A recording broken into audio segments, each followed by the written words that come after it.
ನೇರ ದಿಟ್ಟ ನಿರಂತರ ಸುದ್ದಿಗಳಿಗಾಗಿ ವೀಕ್ಷಿಸಿ ಕೆಎಸ್ ನ್ಯೂಸ್ ಟಿವಿ ಕನ್ನಡ.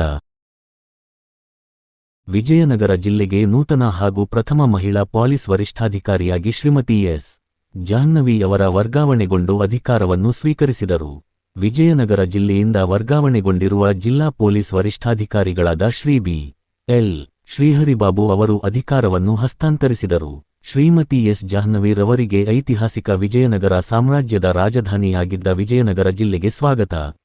ಈ ಹಿಂದೆ ರಾಜ್ಯದ ಬಹಳಷ್ಟು ಕಡೆ ಕೆಲಸ ಮಾಡಿ ಅಲ್ಲಿಯೂ ಅವರ ಅಧಿಕಾರದ ಅವಧಿಯಲ್ಲಿ ಸಾಕಷ್ಟು ಒಳ್ಳೆಯ ಕೆಲಸಗಳನ್ನು ಮಾಡಿದ್ದಾರೆ.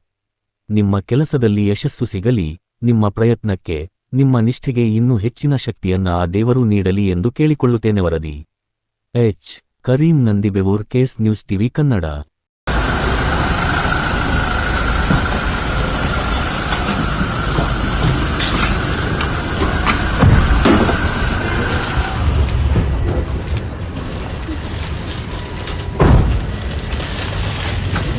देश